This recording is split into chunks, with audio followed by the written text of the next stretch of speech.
Hi guys, welcome to this channel. This reading is for Libra. Your energy at this time, Libra. Energies ng Libra ngayon. You are broken every chain. There's salvation in your name. It's coming towards you, Libra. Jesus Christ, my living hope. The star in reverse. This is a person hopeless at hindi siya inspired pero babalik siya sa iyo. And this is your energy, the chariot. Malaya ka na i-pursue ang mga goals mo, kung ano man yung gusto mo i-pursue, napuntahan mo ang gusto mo. Wala nang makapigil sa iyo. Ikaw na ang driver ng buhay mo. Hindi iba ang mangontrol sa buhay mo, kundi ikaw ang may control ng manibela mo, ikaw ang may control ng buhay mo, ikaw ang may control ng isipan mo. And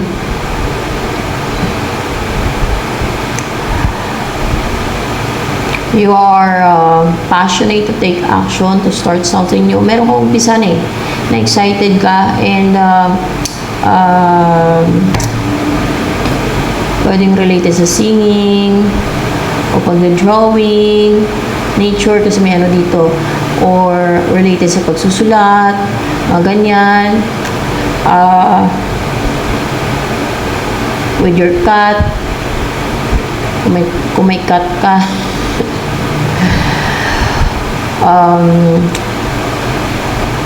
You're fiery to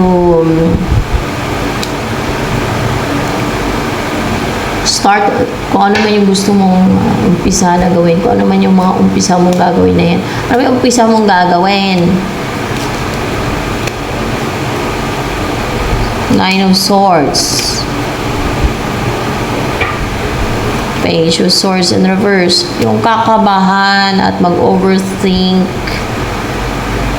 ang alin. Nervyusin ang alin. Queen of Wands in reverse. Para nervyusin yan si Queen of Wands in reverse. Ano yung gagawin mo? Para nervyusin si Queen of Wands in reverse para mag-overthink.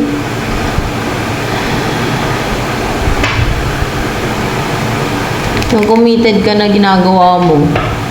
Ano yung ginagawa mo? Na tuloy-tuloy, committed ka, mga long term na lang ginagawa yan, or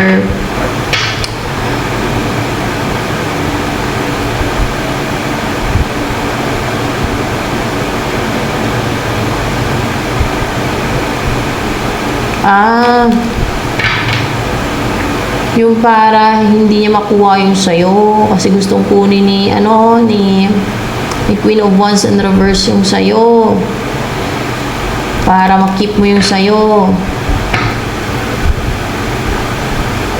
Pwedeng ano ba yung ginagawa mo?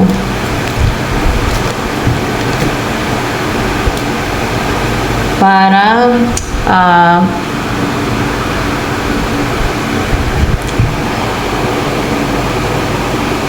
magkalapit na kayo ng person mo, para magsama na kayo ng person mo, ng twin flame mo, ng someone may soul connection kayo.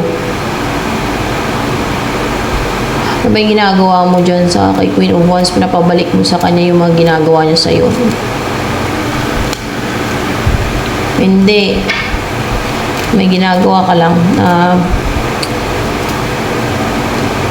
para hindi na siya makapang-atake sa'yo. Hindi So may ginagawa ka. Ano ginagawa mo? Prayer. Pinapanalangin mo. Pinapanalangin mo sa Diyos kasi si Queen of Wands ay yan siya, witch. Yan, witch. What will happen in your life? Hindi ka na ma-manipulate. Hindi ka na mapaglaruan hindi ka na makontrol. Wala lang, kayo ni person mo, hindi lang ikaw. Yung person mo at ikaw, hindi na kayo makontrol, hindi na kayo ma-manipulate, hindi na kayo malinlang ng devil at ng mga alagad niya, ng mga witches, wizards, warlocks, mga alagad niya at mga lahat ng kampo ng kadiliman, pati fallen angels. Wala na yan sa buhay ninyo.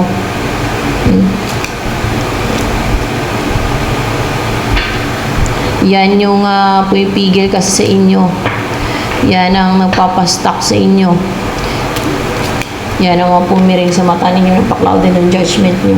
Yan, matatanggal na yan sila. Hindi na yan sila makapangialam sa buhay ninyo. Ni person mo.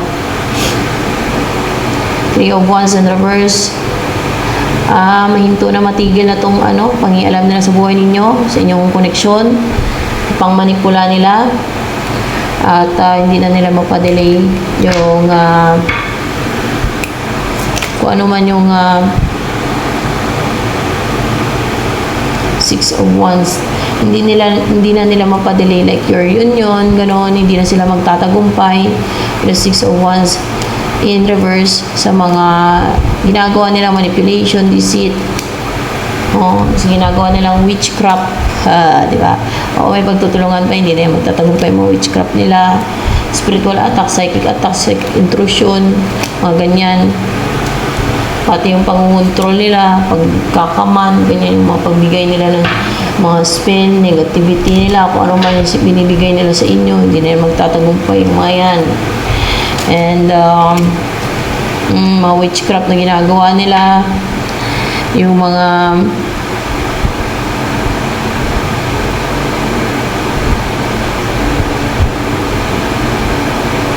also the King of Pentacles here.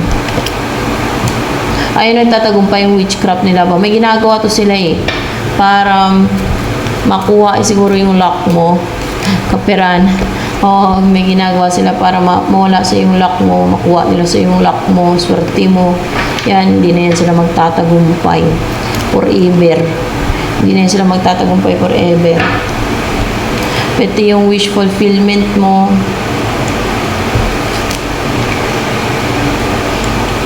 pati yung happiness mo, pati yung kasiyahan mo, yan, kinukuha nila, hindi na yan sila magtatagumpay, forever na yan. Pinajuggling ka nila, pinajuggling kayo ni person mo, nagbuo sila ng mga negativity, ginawa kayong, yung nakaramdam kayo ng intimidation, takot, naging guarded kayo, ang bigat ng pakiramdam nyo, nagkasakit kayo, mga ganun ba? Tapos yung pinipigilan kayo, ganyan, atake kayo.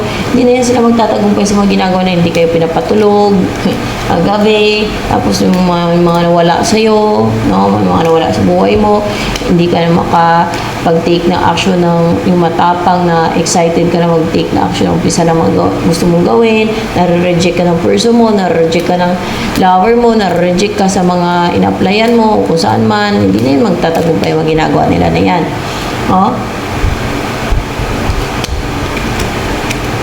Pati yung mapanghinaan ka, yung maging emotional ka, maging Queen of Cups yung energy mo, pati yung hindi matutuloy ang pagpunta mo sa ibang lugar o sa abroad, sa malayong lugar, hindi matuloy ang mga travel, pag-travel mo, yung nakalaan na para sa iyo na mapag-abroad ka o makapunta sa ibang lugar, ganyan, sa malayong lugar, yan, tapos yung ginawa ka nila na yung separated kayo ng person mo, o si person mo single na contented na lang siya na wala ka sa buhay niya, tapos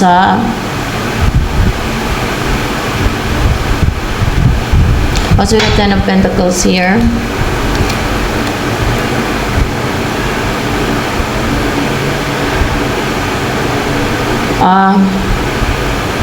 Pwede kong yung clarification dito.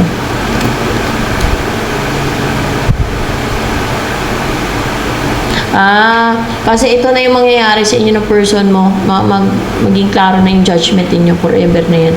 Na maging klaro na yung judgment ninyong dalawa, yung isip ninyo, hindi na nila ma-manipulate, hindi na nila makontrol. You will be together na ng person mo, maging komportable ng buhay mo, at maging prosperous at kompleto. At Para bang may magtuturo sa inyo din eh, ng person mo. Ano ba yung tawag niya sa magtuturo sa inyo ng person mo? Na parang siya yung master. Ano ba yung tao ba yan? Tao nga, may magtuturo sa inyo na tao. Nag-antay din siya eh. Na magsama kayong dalawa, tuturuan kayo. Kilala ba ni person mo yung magtuturo sa inyo? Oo, kilala ng person mo yan. Tuturuan niya kayo. Ewan ko kung anong tuturo niya sa inyo. Tingnan natin. Ano ba ituturo niya sa inyong dalawa? Makakilala ng person mo. Master siya. Ano ituturo ng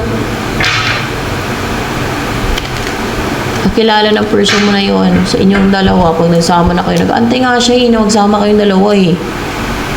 Kung paano nyo ma-restrict, mabind, ma-chain, mapadelay, at mabigyan,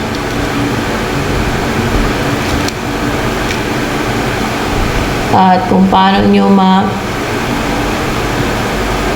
makapagbigay kayo, ewan ko ano ibigay ninyo para ma-restrict ang mga witches, wizards, warlocks to eh. Mga witches, wizards, warlocks. Sa kadiliman, kayo nasa side ng Diyos. Sila ay sa kadiliman, kaya witches, wizards, warlocks sila. Wala witches, wizards, warlocks na sa evil magicians man. Walang witches, wizards, warlocks, evil magicians na nasa side ng Diyos. Sila ay sa side ng katiliman. Automatic yan. Ang Diyos naman yan, Satanas. Kahit manalangin pa yan sila sa Diyos, kahit Satanas yan sila. Kasi yun ang gawain nga nila eh. Alagad nga ng dilim eh.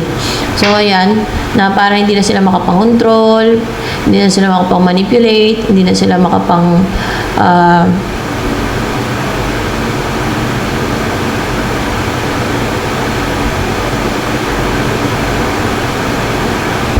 clarification with the Six of Cups in reverse. Basta yan ang gagawin ninyo. Meron nga kayong gagawin na goal-driven kayo para hindi clarification with this. Para matingga tong mga witches, wizards, warlocks na to, para hindi na sila makapagnakaw, hindi na sila makagawa ng deceit, hindi na magtagumpay yung mga deceit nila, yung pagnanakaw nila, pag-swap, mga ganyan. O yung pagnanakaw.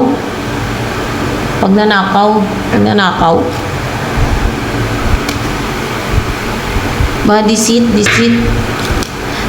nila. Hindi na magtagumpay yung mga deceit nila. Yan. Hindi na yung magtatagumpay yung pag-swap nila ng mga destiny at mga pagnanakaw nila ng destiny at mga energy. Yung mga witches, wizards, warlocks, na evil magicians, na mga sa kadiliman. So, para mag-end na din, ma-close na yung cycle na makagawa sila ng mga deceit sa mga tao. Ayan. Ibahin nyo yun sila, i-restrict nyo yun sila. Antay na lang sila ng judgment sa kabilang buhay.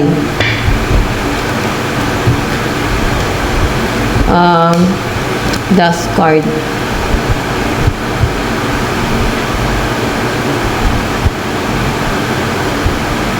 O, magkaroon ng partnership sa inyo ng person mo, magkikita kayong dalawa. There's new beginning. And para hindi na din makapang-atake yung mga guys, mga witches, wizards, warlocks, yung mga alagad ng dilim sa kadiliman. Para isolate nila yung sarili nila, hindi na sila makapang-perwisyo, hindi na sila makapaminsala, hindi sila makapamiste, hindi na sila makapang gambala. Karoon na din ng hustisya. Bigyan na ng hustisya yung mga ginagawa ng injustice naman yan.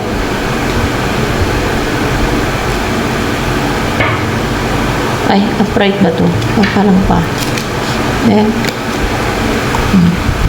Ito lang, clarification lang naman eh. At makapag-umpisa na din yung mga tao na makapag-start ng nag-grow, there's growth, at maging consistent. So, ano may gagawin nila, umpisa nila sa buhay nila, at para maging healthy, abundant yung buhay ng mga tao. Kasi sino bang dahilan kung bakit hindi nag-abundant yung buhay ng mga tao? Yung mga alagad ng dilim na yung mga witches, wizards, warlocks na yan. Pero kung hindi man abundant yung buhay ng mga witches, wizards, warlocks yan, sa kanila na yung problema. Yung ginawa nila sa iba, na pinipigilan nila maging asenso yung iba kahit nagsisikap, may kaparusahan yun sa kabilang buhay sa kanila. Para magkaroon na din ng balance. Kasi napakaraming injustice dito dahil sa mga ganyan, alagad ng dilim na yan. So, ayan, at maging mag-blooming na yung mga tao, maging confident, may self-love, may self-worth, yan. At yung mga nagmamahalan ay may unite na kasi gusto nila pigilan eh. No?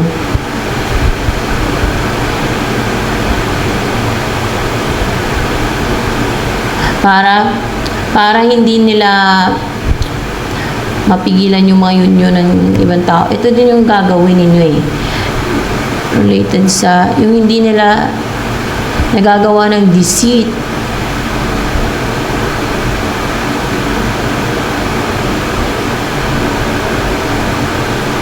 Para hindi maging maging magaan ang loob o malapit.